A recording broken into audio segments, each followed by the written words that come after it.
Olá, estamos iniciando o programa Literatura Local desta semana, uma parceria entre a Academia Passo Fundense de Letras e a TV Câmara de Passo Fundo.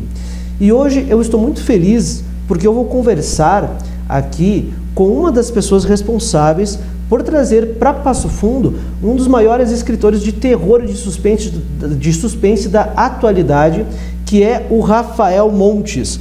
Hoje eu vou conversar aqui com a Adriana Ferreira, educadora e mestra em História, isso? História, isso. Seja bem-vinda, Adriana. Hoje eu estou aqui representando a Livraria Delta também, né, que é uma das promotoras que estamos trazendo o Rafael em comemoração aos 35 anos da Livraria Delta, em Passo Fundo.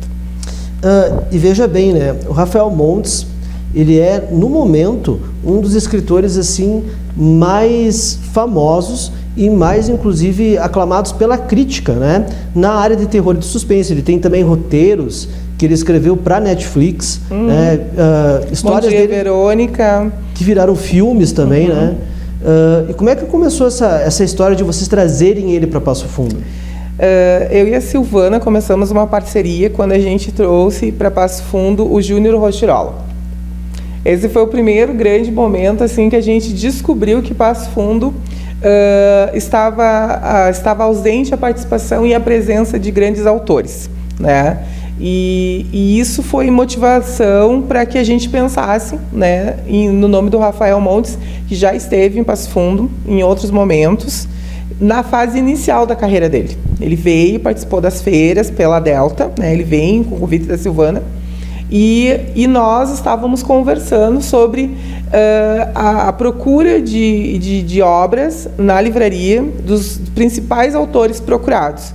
E os livros do Rafael Montes é um dos livros mais vendidos, não somente a nível Brasil, mas também aqui na nossa cidade.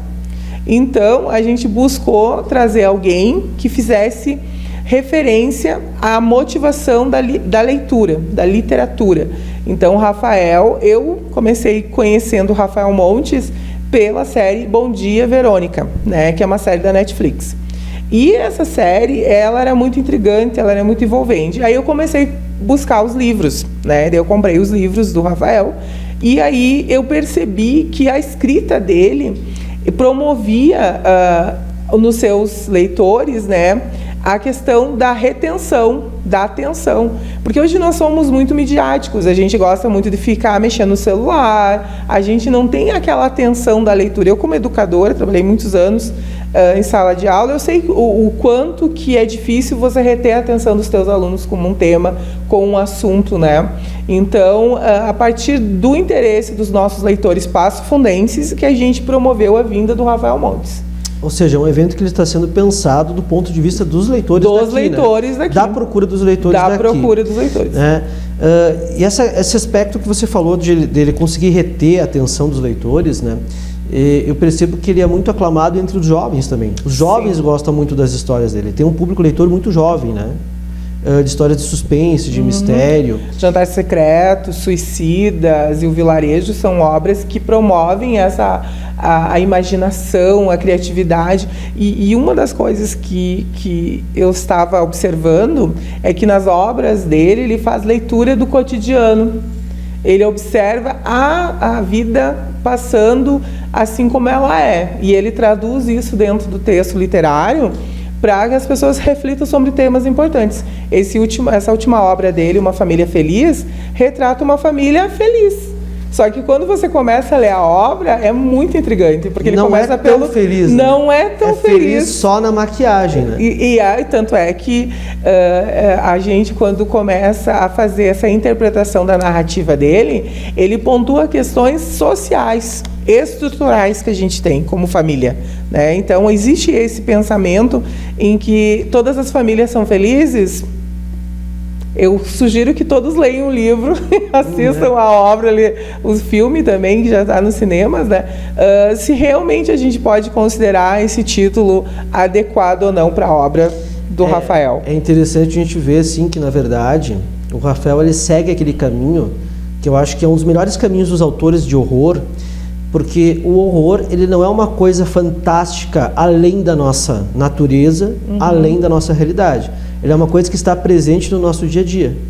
né? E um debate que eu tive uma vez aqui com contadores de história aqui no programa, por que o jovem ele gosta tanto de ler história de terror? Porque é uma maneira, inclusive, dele se preparar para a vida, né? Não sei se você concorda sobre isso como educador. Eu passei uma parte da minha vida, da minha formação, eu sou historiadora que trabalha com a parte da documento, da ciência e da comprovação, né? Então, quando a gente faz muito esse tipo de leitura, a parte ficcional e literária, ela tem que ter um tempero diferente, ela tem que ter algo que produza. E aí, como ele faz essa leitura? Porque o historiador também parte da realidade para fazer a leitura da conjuntura olhando os processos históricos. E ele faz uma leitura da realidade e contextualizando aquilo que realmente a gente percebe na sociedade. Porque, assim, a ficção, o terror, vamos pegar o Bom Dia, Verônica, né? Ele conta a realidade de orfanatos, de pessoas que foram adotadas, né? E como existe por trás todo um mecanismo e um sistema, e nós temos esse sistema oculto na sociedade, de mecanismos de poder, de manipulação, de trazer os interesses à tona. Então, assim, é interessante quando a gente consegue sair da ficção e olhar para a nossa realidade social e a gente perceber, a gente precisa observar melhor. E por que os jovens ficam tão apaixonados pela escrita e pela forma com que o Rafael Montes traz isso? Porque ele é inteligente, porque ele é sagaz, porque ele traz toda uma questão assim, que coloca em xeque aquilo que é dito e afirmado diariamente, como se fosse certo. E isso é uma coisa que eu acho muito bacana, porque os jovens são questionadores. Eles querem saber, eles querem promover essa discussão, né? Eles estão mais próximos da verdade. Da realidade. Né? Da verdade verdadeira, digamos assim, né? Não da verdade maquiada. Exatamente. Né? E o horror, muitas vezes, ele faz isso. Ele tira o véu para que você dê uma espiada lá nas estruturas e você percebe que as estruturas não são tão bonitas quanto, muitas vezes, o adulto gostaria que fosse, né? Eu acho que a gente é muito convencionado a algumas leituras, né? Por exemplo, assim, mas ele trabalha com terror, né? Não, terror não é bom, terror não é legal, vamos trabalhar com romance. A parte mais, assim, apaixonada das escritas mostra uma realidade que não é real. Que não existe, que é uma fuga da realidade. Exatamente. Né? Então, quando eu construo a ideia do perfeito, e é por isso uma família feliz, a ideia do perfeito. Então, quer dizer que não existe o outro lado por trás de um casamento, com filhos. Essa história traz a narrativa de um terceiro filho. E aí mostra a realidade de uma mulher que estava com uma família já estruturada e vem um terceiro filho. E o que acontece nessa relação familiar? Né? A gente fala muito dessa questão assim, de gênero, de estrutura de família, etc. e tal. Mas quem realmente olha para isso? Quando há a chegada de um terceiro filho, será que altera a vida do esposo? O que altera na vida da esposa? E os filhos que já estão aqui? Como que vai ser essa chegada do terceiro filho? Então, assim, é por isso que ele ganha o status que ele ganha, nível nacional e internacional. Ele é um dos livros mais vendidos. E aí vem a questão do ranking dos livros. Então, o Júnior Rochirola com Café com Deus Pai, ele ficou durante muito tempo como best-seller mais vendido. E depois, em sequência, vem o Rafael Montes. E aí a gente fez essa grande... Por isso que eu digo assim, eu tive esse feliz encontro com a Silvana, né, Rovani, da Delta, porque a gente conseguiu olhar para o mesmo lugar e ter as mesmas concepções e interesses de promoção, de cultura e de educação. Esse é o grande, assim, eu acho que a vinda do Rafael Montes se traduz desse grande encontro. Essa confluência, né, de ideias, de energias, digamos assim. Exatamente, e de projetos que a gente acredita. Eu acredito muito na escrita, na literatura. Eu acredito que eu não tenho como ser um pensante se eu não for um leitor, se eu não conseguir distinguir o que é realidade, o que é ficção, o que eu produzo, o que eu contribuo na sociedade, qual é o meu papel na sociedade. Né? Então, assim, é você germinar uma sementinha de dizer assim, bom, eu conheço o Rafael Montes, ele esteve em Passo Fundo, eu leio as obras dele, tu aproxima algo de alguém que está construindo seus sonhos, principalmente alunos, sabe? Eu me recordo, quando eu era acadêmica, que eu conheci o Edgar Morin. Eu participei de uma oficina com ele aqui em Passo Fundo. Nossa, que honra, né? O Edgar Morin, para quem não sabe, é um dos maiores filósofos pensadores. Está vivo ainda, né? Ele tem uns 90 e poucos anos. Ah, não, ele está vivo e lançou um livro faz pouco tempo. E aí, quando eu tive essa oportunidade, porque nós tínhamos aqui um movimento literário, né, que trazia autores internacionais e nacionais para Passo Fundo, e aí eu era uma leitora, eu tinha obras dele e eu pude comprovar a essência de quem eu li, eu admirava nas páginas. Então, por isso que é tão importante trazer os autores, para que a gente possa realmente dizer assim, não, esse autor que eu estou lendo, ele existe, e ele está próximo, é possível. Né? Então, assim, eu como historiadora, eu também tive o autógrafo do Carlos Ginzburg, que escreveu O Queijo e os Vermes. Então, assim, eu sou uma leitora apaixonada, por isso que eu acho muito importante esse contato entre o autor e os seus leitores. Eu e a Silvana, a gente tem esse desejo de promover muitos momentos, muitas experiências dessas para a população de Passo Fundo e região. E são experiências que marcam, sem dúvida nenhuma, né? As pessoas que são apreciadoras de literatura se sentem marcadas por isso e se sentem marcadas por toda a vida, na verdade. Às vezes muda a concepção da pessoa, né? Você ter alguém como o Edgar Morin próximo te faz acreditar em outras coisas, né? 7 Saberes da Educação, né? Os 7 Princípios da Educação foi um dos livros que nortearam toda a minha carreira pedagógica. Então, eu tive a oportunidade de conhecer ele e tive a oportunidade de vivenciar isso através da literatura. Então, por isso que eu acho que a gente não consegue separar as nossas paixões com o desejo da gente transformar isso em realidade. Para a gente ir encerrando esse primeiro bloco, né? Depois a gente vai falar sobre o 7º Saber, inclusive, né? Sobre o que é, que foi não sei se é a produtora, se é, como é que se... O 7º Saber, ele é um instituto. Um instituto que trouxe, né, que está trazendo também o Rafael Montes. Para comprar os ingressos, né? Dia 12 de julho vai ser o evento, dia 12 de julho. Teremos 2 sessões. 2 sessões, às 17 e 19 horas. Isso. Certo? Bota lá Rafael Montes em Passo Fundo no Google, já vai aparecer a página do Simpla para fazer a compra dos ingressos, isso? Sim. A página do Simpla, ela tem 2 links que foram criados especialmente para promover a questão educacional, que são links para os professores da rede estadual e rede municipal, e é um convite muito que a gente tem, que participem, que venham, e também a gente, nesse momento das 2 sessões, a gente vai ter um momento de fala, a gente vai ter um momento de autógrafo, né, e vai ter um momento que também vai estar disponível para fazer perguntas para o seu autor. Vai ser bem interativo. Então, dia 12, né? Em Passo Fundo. 17 e 19 horas. No Passo Fundo Shopping. No Passo Fundo Shopping. No Cine Laser. No Cine Laser, coloca lá no Google, né? Rafael Montes em Passo Fundo, Simpla, já vai aparecer para fazer a compra dos ingressos aí. Voltamos em seguida.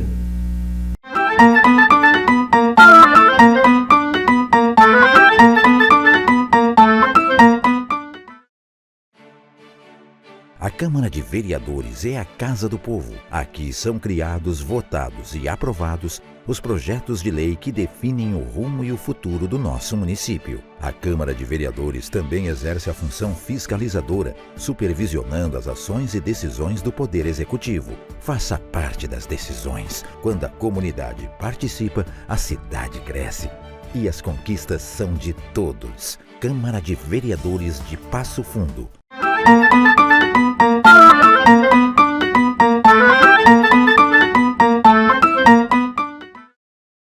Olá, estamos de volta com o programa Literatura Local e hoje nós estamos falando aqui com a Adriana, do 7º Saber, sobre a vinda do escritor aí nacionalmente aclamado, né, internacionalmente aclamado, Rafael Montes, que vai estar em Passo Fundo, dia 12 de julho, né, no Cine Laser, em 2 sessões, às 17 e 19 horas.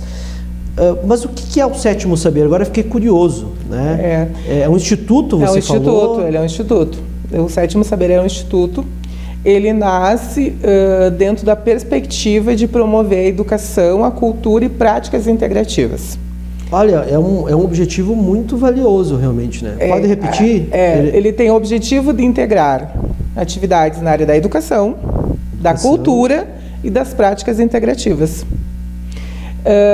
Eu sou educadora há 20 anos e eu sempre estive à frente de processos educacionais e de gestão, de direção, e em 2020, quando houve o período pandêmico, eu fui sempre trabalhar... Sempre voltamos à pandemia. Né, sempre voltamos. A pandemia nos marcou profundamente a nossa geração, né? E eu fui trabalhar home office. Na época, eu trabalhava com 37 unidades de ensino à distância, eu era diretora acadêmica.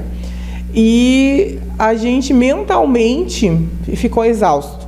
Porque antes a gente saía da nossa casa e ia trabalhar, via pessoas, conversavam com pessoas, e nesse período da pandemia, da quarentena, que a gente foi trabalhar home office, que todo mundo acha que é muito legal. Pelo contrário. Porque aí você tem a tua casa, você tem a tua família para administrar, tem todas as tuas atividades profissionais, né, que tem são o cachorro incomodando. O cachorro, o vizinho, a obra do lado, a buzina do carro do vizinho. Então, e aí eu fui surpreendida que os meus pais passaram pelo processo do Covid. E a minha mãe faleceu em 2020, no ápice do Covid aqui em Passo Fundo, que morreram 150 pessoas naquele dia. A minha mãe foi internada, no 9º dia de internação, ela faleceu. E foi tão traumático eu não poder me despedir dela, não poder realizar, porque é uma cerimônia, o velório. Mas ele é uma cerimônia em que você se despede, que você consegue, as outras pessoas conseguem, e eu não passei por isso. Isso foi traumático. Essa foi uma das partes do Covid que mais realmente foi, eu acho que a mais dolorosa. A mais dolorosa, porque... E eu estava também, eu passei pelo Covid, né? E isso foi muito marcante. Aí eu necessitei, sim, de atendimentos, de práticas integrativas. Então, foi aí que eu conheci esse universo das práticas integrativas, que é reconhecida pelo Ministério da Saúde. São mais de 35 práticas. Você pode citar algumas? Sim, eu posso. Meditação, reiki, constelações familiares, que é uma que está ainda em questão, mas permanece ainda. Theta Healing, Barra de Axe. E aí, esses movimentos, essas terapias, a aromaterapia dos olhos, a cromoterapia das cores, né? Mas a que eu mais me conectei foi com a meditação.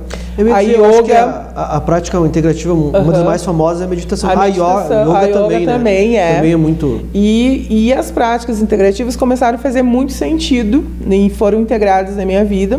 Em 2020, eu passei por esse processo. Em 2022, eu decidi fazer um processo de transição de carreira.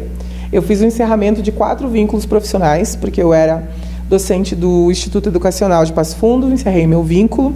Eu também era tutora e professora no ensino à distância de graduação e pós-graduação. Também encerrei. Eu encerrei todos os meus vínculos, inclusive os de direção. E fiquei um período sabático. Fiquei 1 ano e meio em casa, cuidando do meu pai, que estava vivendo um processo de oncológico terminal. E ele só tinha tratamentos paliativos. Ele não tinha outras medidas que pudessem promover que ele continuasse, né? Eu fico um pouco emocionada porque claro, com certeza, eu fiz uma escolha que me trouxe a essa realidade que eu estou vivendo hoje, que faz sentido, que tem propósito. Tem mais significado. Mais significado. E estar com ele e passar esse processo para ele teve muito, muito significado, porque eu trabalhei sempre 70 horas. Eu sempre saía de uma escola para outra, viajava muito. Então, essa parte, ela fez com que eu refletisse muito sobre o quanto a gente se dedica à parte profissional e o quanto a gente deixa um outro lado tão importante, que é a nossa vivência, que é a nossa saúde emocional, a nossa família. Então, assim, foram por vários insights, várias viradas de chave, vou te ser muito sincera, que me fizeram observar o que eu gostaria de entregar para o mundo, o que eu gostaria que fosse o meu legado, o que eu gostaria de deixar. E o Sétimo Saber tem esse propósito, né, de trazer movimentos de cultura, de educação, movimentos de práticas integrativas dentro de um olhar não somente holístico, mas também científico, acadêmico, que as pessoas pudessem observar que, às vezes, você fazendo um processo de meditação do teu dia, o quanto você tranquiliza a tua mente, o quanto você organiza as tuas energias, o quanto você pode, sim, se tornar uma pessoa que vive e desfruta da vida com amor e com honra. Porque quando você perde alguém rapidamente, inusitadamente, porque eu nunca pensei que eu fosse perder a minha mãe no 9º dia de internação de Covid, né? Só que não foram só a minha mãe que faleceu, foram mais de 400 mil pessoas que morreram no planeta, no Brasil, Então, assim, aí quando eu era estudante de história, que eu estudei a peste negra, no final da Idade Média, século IX, século X, que 1/3 da população mundial morreu, tu pensava assim, não, mas não pode. Como assim? Nós tivemos esse episódio em 2020. E não tem como você não olhar essa questão da saúde pública, a questão...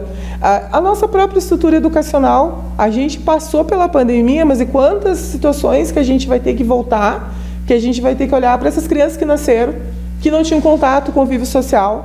Toda uma continuidade, né? Eu lembro, por exemplo, no meu caso, eu dando aula de filosofia para o primeiro aninho do ensino fundamental pelas câmeras, que é um absurdo, porque, na verdade... A prática de filosofia para os mais pequenininhos, né? Eu como professor de filosofia, é uma prática de dar dinâmica, né? Você vai usar ali joguinhos, você vai ter todo um carinho. Interação pedagógica. Exatamente. Quem trabalha com crianças, né, mais pequenas sabe que você precisa ter todo um afeto, todo um carinho, todo um envolvimento com a criança. Imagina você fazer isso numa tela de celular, é algo absurdo, né? Então essas crianças com certeza elas vão levar com elas, né, essas cicatrizes desse momento, né? O isolamento social ele foi muito traumático, né?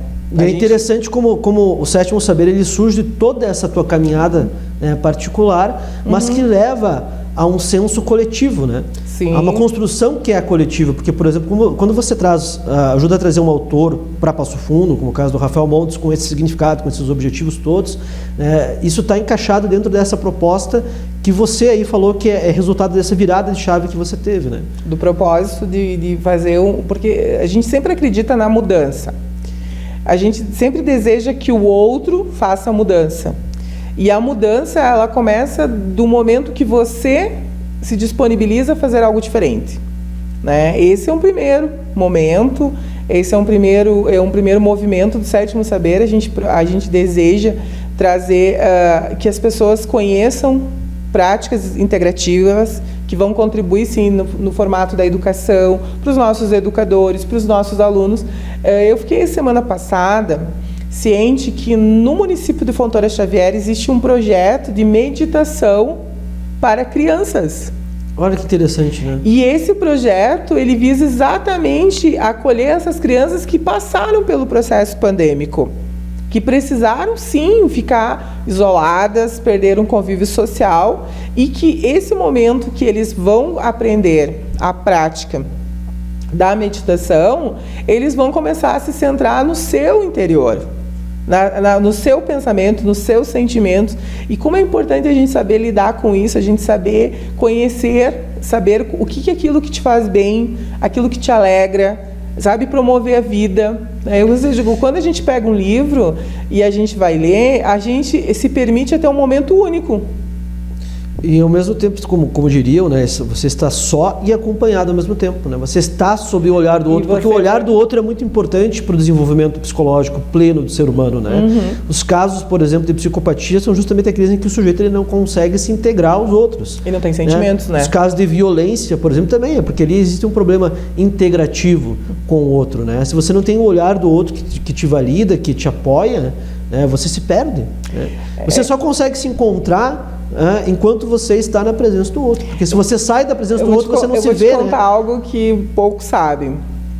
Nessa minha busca de propósito, eu fiz vários movimentos. Entre eles, eu fiz o meu mapa numerológico.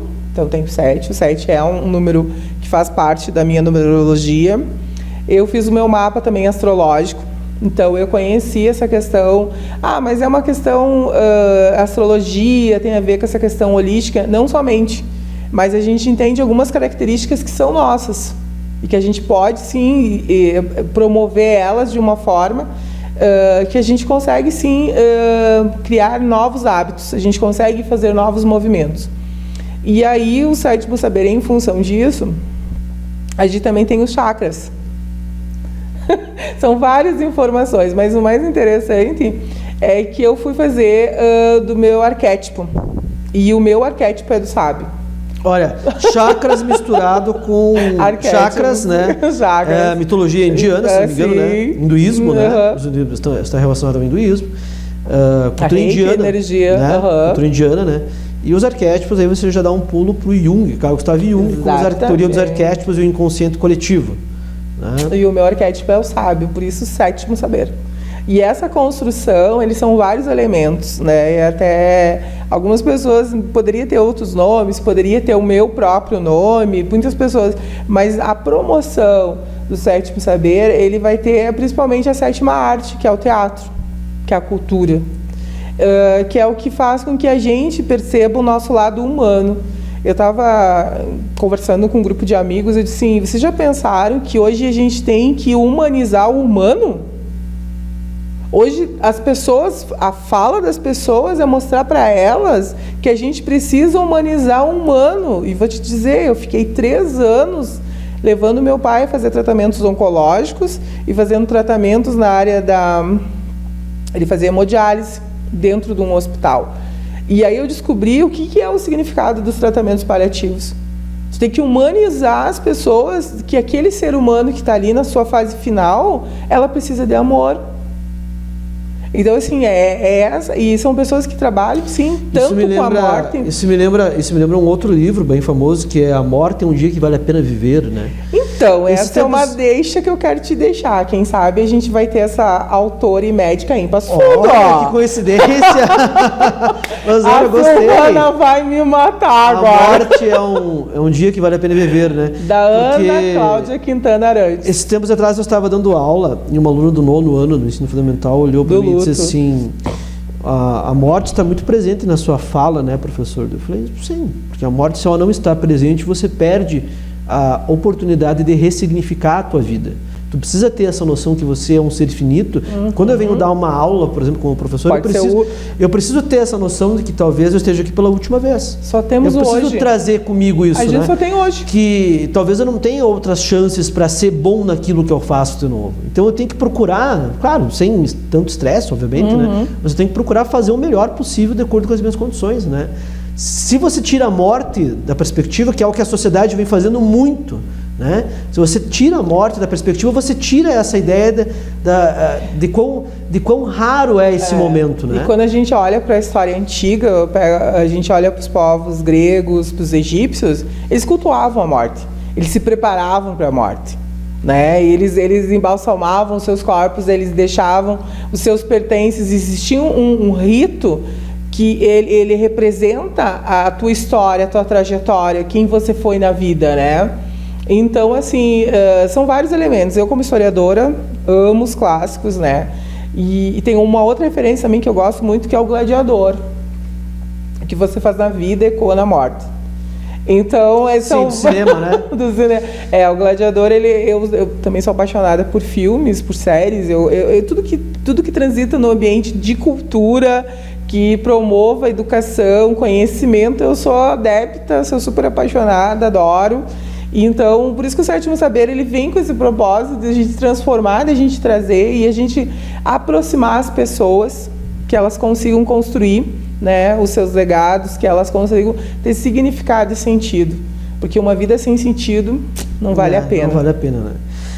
Adriana, o papo está muito bom, temos que encerrar, infelizmente, né? Então, para projetos futuros, aí já fica o convite, né? Pra vir mas até agora aqui. Você me tirou uma informação bem importante. Né? Eu nunca imaginei que tu fosse trazer a obra da Ana Cláudia Quintana Arantes. Que coincidência, que né? Coincidência. Energias confluindo aí, né? O universo que dá. Então, só para lembrar, então, o Rafael vai estar em Passo Fundo dia 12 de julho, né? Bota lá, Rafael Montes em Passo Fundo. Ingressos podem ser adquiridos com o Simpla, no site do Simpla, certo? Muito obrigado pela sua presença. Eu que agradeço. Sucesso no evento. Muito obrigado a você que nos acompanhou até aqui e fica o convite para participar deste evento. Muito obrigado.